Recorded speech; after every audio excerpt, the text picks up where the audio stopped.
Bonjour à tous. Polly, qui questionne Amandine. Dans quelles conditions, dans ton état d'esprit, tu t'es retrouvé perdu pour toi ou tu savais plus quoi faire?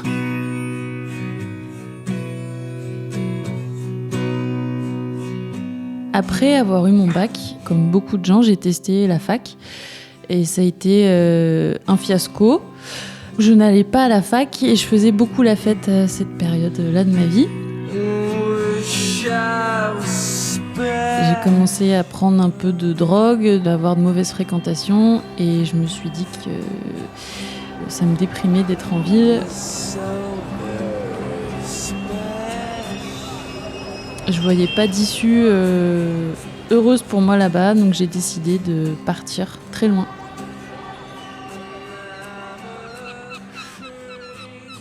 Et je suis partie en Australie. J'avais un copain là-bas qui était parti depuis plusieurs mois et donc il me branchait pour venir le rejoindre. Les visas pour y aller étaient accessibles et l'Australie c'est un pays qui te permet de travailler facilement en fait. Donc je suis partie là-bas.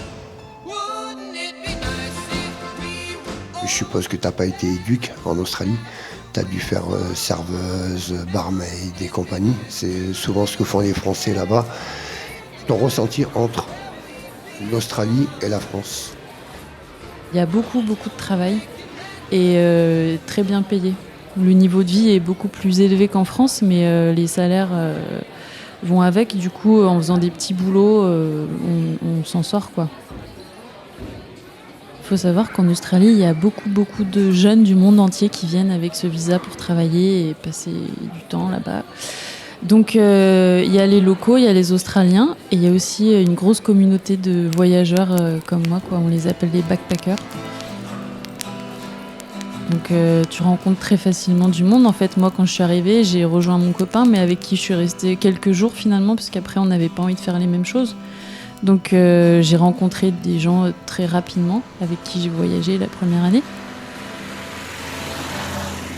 Nous, on a beaucoup voyagé en van. Moi, je dormais en tente. On a été dans des situations quand même assez précaires parfois. Et de vivre tout ça, tu te sens un peu vulnérable. Et ça m'a permis de voir la vie sous un autre angle. Moi qui ai voyagé aussi, j'ai fait Japon, Thaïlande et Laos, Inde, Australie. Moi, je sais que ça m'a fait le changement de culture, une autre façon de voir la vie.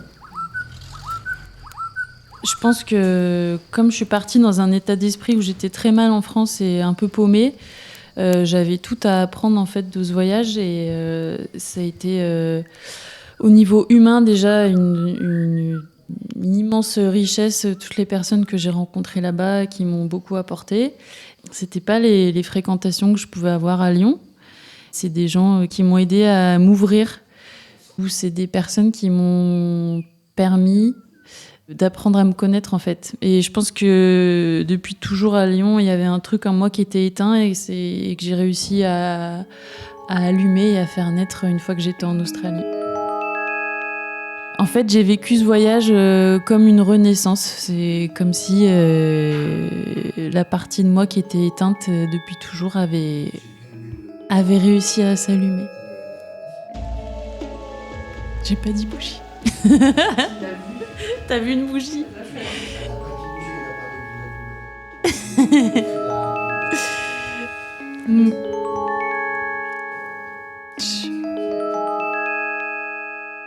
Eh ben, merci beaucoup.